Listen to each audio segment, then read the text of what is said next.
Buongiorno, buon dia, boa tarde, boa noite, buongiorno, buonasera, dzień dobry, dobry wieczór, I jak działa, and good morning, good afternoon, good evening, good night, wherever you may be.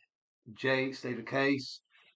Hopefully a short video, but you never know once I get rambling on this August 12th. Just an update on my proposal yesterday to have some kind of forum, some kind of debate, some type of um, setting where the accident group can actually voice their theories, voice their concerns, voice their opinion in any way.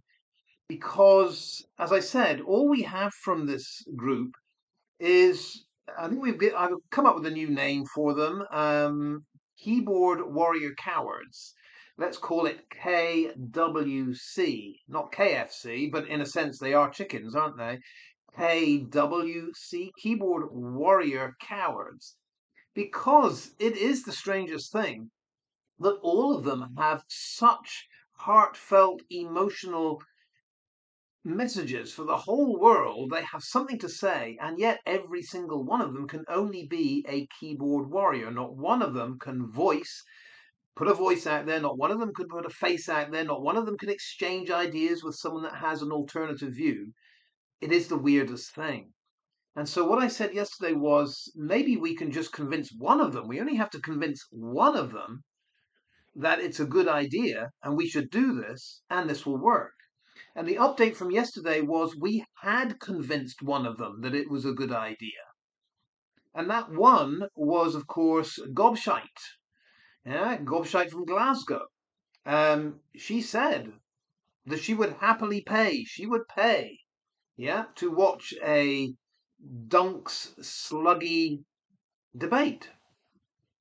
And that's a breakthrough. So we have one on the accident group that said they would go ahead with this. They would be prepared to pay to watch that. And I said, this is fantastic because I know on the foul play group side, we have a number of people that would commit to paying a pay-per-view small amount with all the proceeds going to, I suggested proceeds going to maintaining the J. Slater Memorial. But I don't know. I'm open to anything. I'm even open. I don't know how the rest of you feel about this. I'm even open to saying to someone in the accident group or Debbie Duncan, for example, whatever proceeds come through, you have it. You decide to which charity. I think it should go to a charity or which worthy cause the proceeds should go to. Why not? And then no one can complain that we're just trying to raise money for the sake of raising money or to prove a point. No, I can't speak for everyone. I personally would be happy to say to someone in the accident group, you take whatever money comes your way and put it to a good cause. Now, for example, we learned not that long ago that Debbie Duncan had embraced and was raising money for, I think it was some kind of ketamine awareness program up in Lancashire. Now, I personally would be quite happy for any money we raised in a debate, Dunks versus Sluggz, and that has a ring to it, yeah, rather like Rumble on the Riviera, Dunks v Sluggz. If that were to happen, then surely the whole accident group would be on board with whatever revenue would be raised would be for Debbie to decide where it goes, whatever charity. Even if the accident group wanted to set up yet another GoFundMe to support some other venture connected with Jay Slater or the Jay Slater family, I personally would be fine with that. The money doesn't matter. What matters to me is that the accident group are on record as saying they don't want to have any kind of debate because they just don't want the proceeds to go to Debbie. If that is their position, and I think it is, we'll get into that in just a moment. But it seems like to me what most of the accident group, not Gobshite, to her credit, but it seems like most of the accident group are saying, we don't want this debate to happen because we don't want any proceeds to go to Debbie Duncan. Seems to be the message I'm getting so far. Maybe that will change. Now, if we have a quick look on the foul play group side, I've only had a quick look through some comments this morning, but we have a number of people saying they would be happy to contribute, pay something to hear that debate. So are you listening, Ivor Lovelace? You are the key one here. I'm not sure, Slugtardo, if anyone else took your place in this debate, whether we'd get the same response and the same revenue, I don't know. But I'm open to debate anyone, as I've said, and I think my prime choice would be El Slugtardo. Now, Angela Smith down in New Zealand, she said yes, she would contribute. Gavaldo, yes. Dadenham, yes. Rafa said, I'd pay very handsomely to see you debate the accident group. Okay, Rafa, good to know. Gobshite, already on record, yes, she would pay to see the Dunks v Sluggz debate. But Gobshite, I mean, if Sluggz wasn't up to it, you've already said, Gobshite, that you'd be happy to do a recorded Zoom debate, exchange of ideas with, I think it was that David Thorne guy. So we know you're up for an online debate, recorded and put out there. My only question, Gobshite, is if you're up for it with David Thorne, why not with me? What's the difference? With the proceeds going to the grieving mother. Surely you're up for that, Gobshite. Why not? Kerry George has also said ready to pay today. All right, Kerry George, ready to put some cash on the table today. The most startling one, I might have misread this. It might have been sarcastic. I don't think so. Nick, good old Arctic Nick, said would pay $1,000. That's $1,000 to have a Dunks versus Sluggz organised and structured debate. If I got that wrong, Nick, I mean, it looks like the dollar sign. It might mean 1,000 Thai baht, whatever currency is in Thailand. And 1,000 Thai baht might be 10p. I don't know. But Nick, maybe in a rush of enthusiasm, said 1,000 to hear this debate. So it's quite a substantial amount of money, Nick, if that's what you're offering. There we go. That's just the initial response. So there was, of course, one negative response from a certain Michael Fairfax, who is the accident group. His account was open, I think, 5 days ago. So Johnny come lately himself, Michael Fairfax, though I suspect, you know, it's just an online name. I think Michael Fairfax has been following this case for a long time, and I suspect is heavily involved. Typical accident group, by the way, his grammar is, usually off. But that aside, Michael Fairfax said, directing his comments to me, now he wants your money. Grifter. Well, as I said, Michael, in my comment, I don't want the money. What I said was, Michael, I'm happy for any money that's raised through a structured online debate to go to you. I'm happy to entrust it to you. And you do with it what you want. I would anticipate that you would give it to Debbie. I'm even happy for that. Is that good enough for you, Michael? If I take, the image of me, the grifter, out of it, this unmonetized, demonetized, non-monetized channel that I am, if I take me out of the money picture completely, would that be satisfactory to you? That you get it all and then you decide what to do with it? That's fine by me too. I really don't mind. So there we go. One thing I would guarantee is that any of the proceeds would be accounted for. Unlike Debbie Duncan, I'm happy to write on the back of an envelope, total received, total given to Michael Fairfax, end of, and here's the electronic receipt of everything that was raised online. I don't know how that works. Whoever sets it up would be the person handling the money, but I would be prepared to put my name to it and put it out there saying, this is what we got, this is what Debbie's going to receive. So where do we stand with this, Sluggz? Yeah, Dunks v Sluggz. Where do we stand with this? I'm ready to go anytime, any minute, any day, any format. The format is very much up to you. Like I said to Laurie, it's not 1-to-1 necessarily where I'm supposedly going to dominate someone. I would even, Laurie, go as far as to say, if you are scared or you are apprehensive in some way I'm going to dominate this debate, then I'm even prepared to say I will have half the speaking time, just to make sure that you're comfortable, that you have the time to get your opinion out there. I'm prepared to do that even. I mean, it doesn't get more generous than that. For every 5 minutes that Laurie explains to us why she's 100% convinced that Jay must have died by accident, I'll take 2.5 minutes to say this is why I'm convinced there is some foul play in the background. Honestly, Laurie, you can't get more generous than that.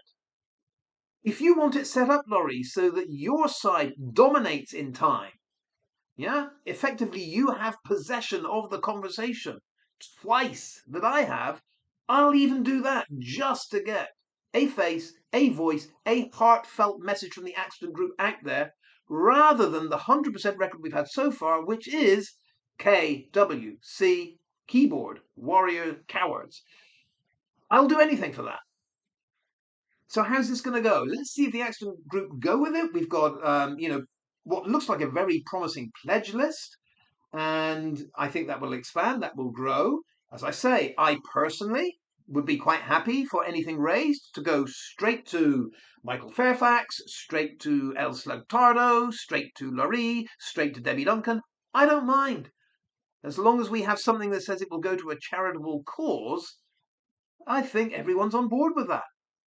How? I don't understand how the accident group, having heard that, and knowing that I will put my name in on a contract to ensure that, I don't see how they're going to turn around and say, oh, this is pointless.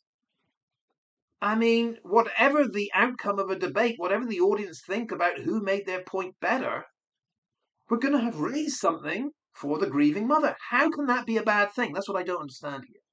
But let's have a quick look. Actually, before we have a quick look at what Cazalis said in this regard, there was one comment that I noticed from El Slugtardo, and he dismissed the whole idea of a debate, running scared now, because I think for El Slugtardo, the idea that he would have to answer any question at all connected with the Jay Slater case, absolutely scares him shitless. That's why he's now running scared.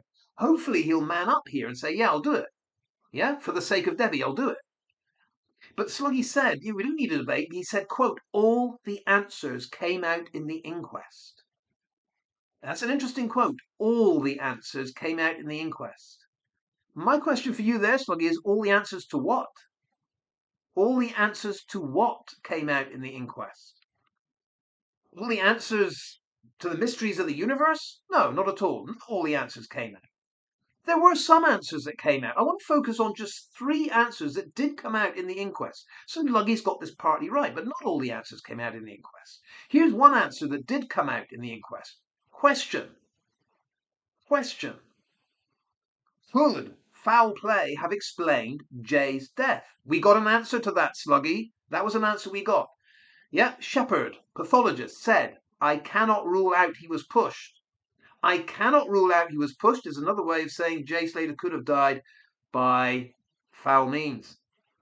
That's one answer we got in the inquest. You're right about that, Sluggy. But here's another answer we never got because the question was never asked. Here's the question that was never asked.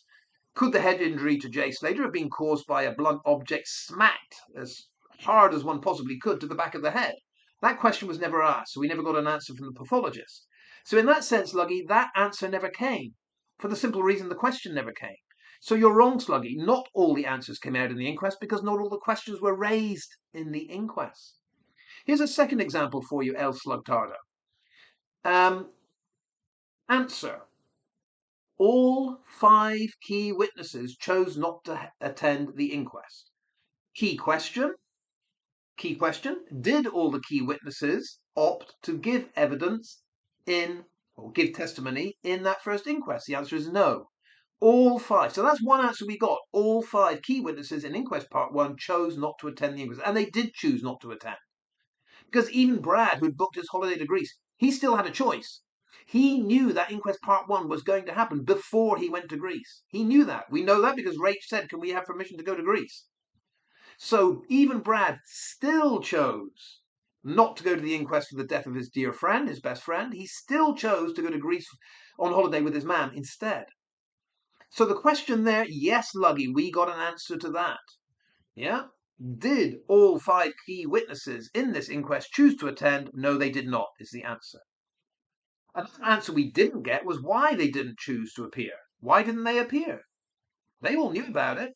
Remember, the coroner reported that his agents had been in contact with these people, and they had, these key witnesses, they had chosen not to respond, meaning they didn't recognize who they were. They didn't answer the calls in the end. They stopped answering their phone.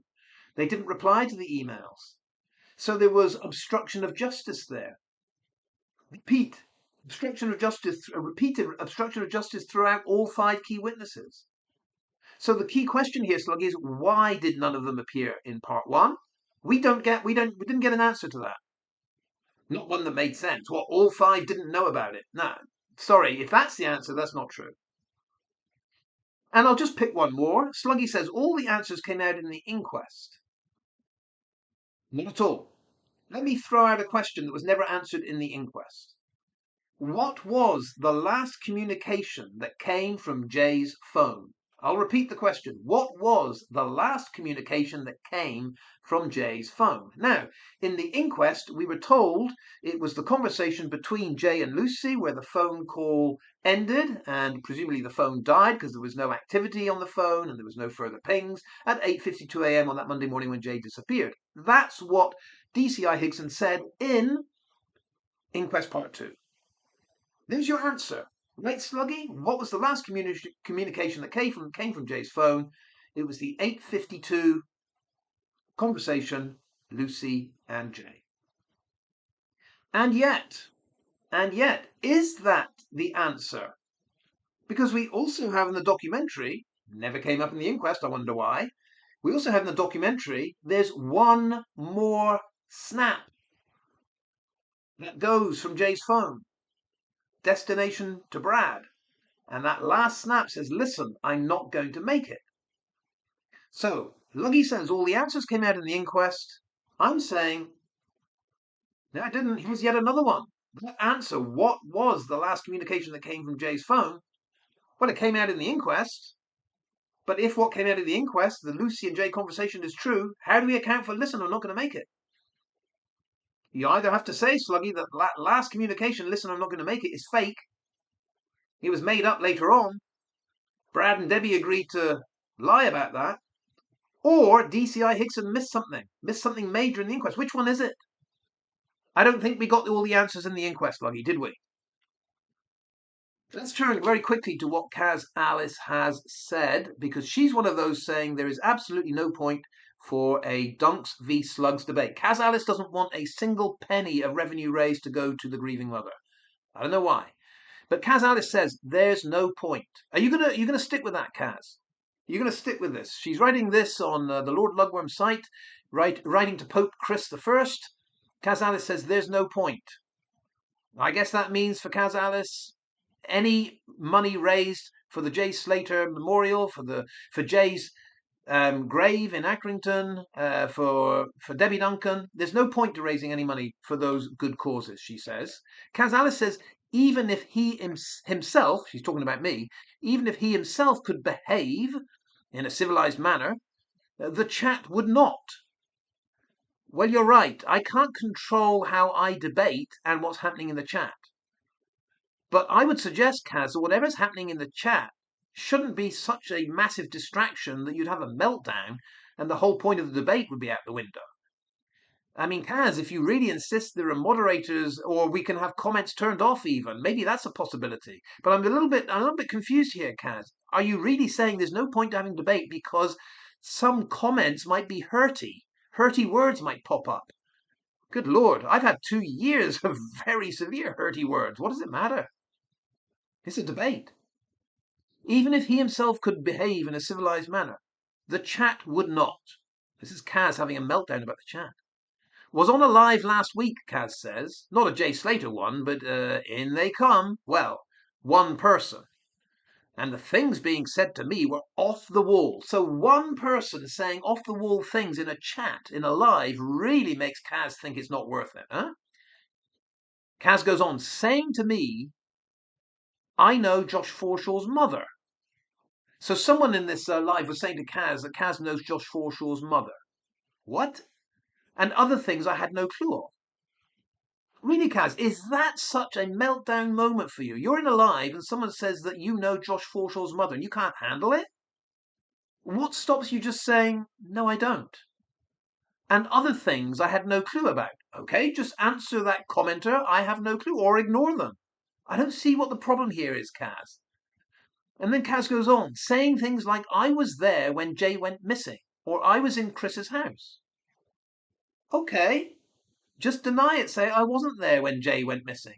I wasn't in Chris's house when Jay went missing. I don't see what the problem here, Kaz, is. If you think these kind of accusatory statements are a meltdown moment for you, I think you should maybe, develop a thicker skin, because this really, to me, is totally minor. Totally minor. Kaz goes on, I'm not dealing with that kind of made-up crap thrown at me on a live. And I dare say no one else wants to have to pander to people's poor mental health and delusions either. Sounds to me, Kaz, like the person with the mental health problem is you. If you are that fragile that you can't, sustain a few comments that are a bit risque, I don't know. What is your issue, Kaz? Like I say, if comments about where you were or who you know is something that causes an absolute meltdown, maybe we'll cut off the comments. If that's the way you want it. Kaz goes on, I've seen and been on the lives before. I remember Luggy being on one, and you and Annette, now you would be Pope Chris, and Annette there in the comments saying, quit your jibber jabber, Luggy. Well, to be honest, if Annette were in the comments saying, quit your jibber jabber, Luggy, I would say, Luggy, you have got the lightest of critiques compared to what I would get in the comments. I know that. So, yeah, it seems like Annette in the comments saying, quit your jibber jabber, Luggy, is another meltdown moment for Kaz Alice. Really, Kaz? This is your issue? I don't think so. I don't think this is your issue, but you wanted to say to the world what your problem here is. I haven't finished. Kaz wrote quite a lot. Kaz goes on. Duncan is deluded if he thinks anyone on his side want to hear or understand on a live. Okay, I'm struggling with the English here, Kaz. Duncan is deluded if he thinks anyone on his side want to hear or understand on a live. I don't know what that means. I think people on my side do want to hear what happens on a live. Kaz. Any there have been is them throwing virtual rotten fruit. I gotta do this slowly and carefully because it's not great English, Kaz. Any there have been. Any there have been. I think she means any foul play group commenters. Any that there have been is them throwing virtual rotten fruit and demanding Luggy be kicked out. Again, I don't see what the problem here, Kaz, is. If 100 people are saying, yeah, boo, sucks to you, Luggy, let's kick him out, ignore it. It's a debate. It's not a reading exercise to see who is hurt the most by someone commenting. But again, I go back to the point, Kaz. The comments could be turned off if that is your one stumbling block to having a debate. Kaz goes on, even though there might be 5 people shouting at him and he can't get a word in edgeways. There won't be 5 people shouting at Luggy. On a structured debate, Kaz, I have told you, I'm happy for 5 of you to go against me. But it will be structured. So, for example, if we agree on 5-minute spaces where you speak and then I speak, as soon as that 5 minutes has elapsed and I show you the clock is after 5 minutes, it's up to you. You either shut up and conform to the rules, or the whole world, the whole audience sees that you can't conform to rules. This is where the structured debate is a great idea. And if you, as a team, can't conform to the rules, the whole world sees it. What could be the problem here, Kaz? You say even Duncan himself doesn't want to understand or learn anything. It's the opposite, Kaz. I would love to understand and learn your position. That's why I'm proposing the debate. I feel, Kaz, that I'm not understanding or learning much because all you seem to do, you KWC group, is to write, and we never hear you express what you really mean. Another problem here, Kaz, when you say I don't want to understand or learn anything, I do want to understand and learn things. I just can't get any answers from you. Here's another example, Kaz. I've asked you time and time and time again. You know Chris. Why can't you just ask him? Why was he piling on in a live, trying to find out who Johnny Vegas was and telling Johnny Vegas to call him on his private number when Chris is supposed to be just a searcher? It's a simple question. I asked you 2 things. I said, could you get an answer from Chris? Why is he so active on those lives when he's just a searcher?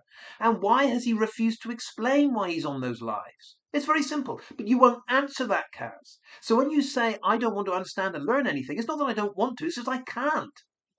Because you have the answers, you refuse to give them. This is why a debate would help. If you were in that debate, Kaz, and I said, Kaz, here's a simple question for you. We've got it on record that Chris, good Samaritan searcher that he is, but he says he's only a searcher, only trying to do good for the family. Why is he so insistent with Francesca, with those other group of people in the Johnny Vegas description? And why was he pestering Danielle to find out who was in the car going up to Masca? Why, Kaz? Why does Chris deny that he'd do that? Or why is he silent about this? And why doesn't he just explain it? There we go. In a debate, Kaz, I've got my 2 minutes of asking the question. You can have 2 minutes or 5 minutes to answer it. And here we are in year 3, Kaz, and all you have to say in the debate is, I've spoken to Chris, and here is his answer. Here is his answer. Job done. I posed the question. You gave the answer. The whole world, not just me, it's not about me, the whole world has learned the reason why Chris was diving into those lives trying to find out God knows what. Why is that a bad thing? Why is that a bad thing, Alice? Kaz Alice gives the answers that we all want. We've raised some money. Debbie gets a little bit of a bonus to put towards whatever fund she wants. Everyone's happy. And yet Kaz said there's no point to it. It's the other way around. There's no point to not having the debate, I would say. Kaz finishes off. I've tried having reasonable, respectful conversations with him, but he just calls me names and says anything I'm saying is a lie. That's not true. I don't say anything you say is a lie, Kaz. I say a lot of what you say is a lie. And that is my personal feeling about you. I find that you are a liar, you're a charlatan, you avoid the truth, you will not ask certain questions of key people that are friends of yours, questions and answers that could solve this case. Simple as that. And I call you a charlatan because you know you can get those answers, but you refuse to do it. You keep burying your head in the sand, and that is what I don't like about you. But I originally chose you, Kaz, as the person that might be up for the debate because I think you could actually be tempted, slowly, gently coaxed into giving the answers our side and the world in general would love to hear. And I was very excited when you originally accepted the debate, Kaz. You're Kaz 180 because you accepted that debate proposal. And then you said, for whatever reason, you didn't want to do it. Now, Kaz, are you still saying there is no point to this debate? I can be perfectly civilized, reasonable, and adhere to the rules in the debate. I told you, I've done it many a time. I'm not sure that I'm a fierce debater, but I'm certainly respectful and, in fact, very generous about the terms under which you could give your opinion. You'd be surprised.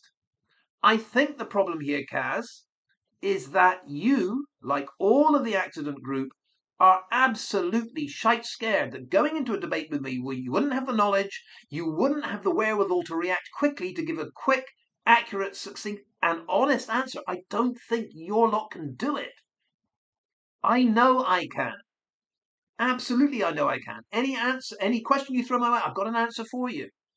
Because I've approached this subject with knowledge, with research, and I think with insights, and I have answers for you that would tell you the way I see something. The reason, Kaz, I think you are all KWCs, keyboard, warrior, cowards, is because when you're put on the spot, I think you'd be absolutely bricking it. Absolutely bricking it that you might say something that sounded stupid, contradictory, or just plain dishonest. That's what I think. But I would love for you to prove me wrong. Why can't you just do that and we can raise some money for Debbie? What's the problem? All right, let's leave it there. Hasta la vista. Hasta la próxima. See you next time.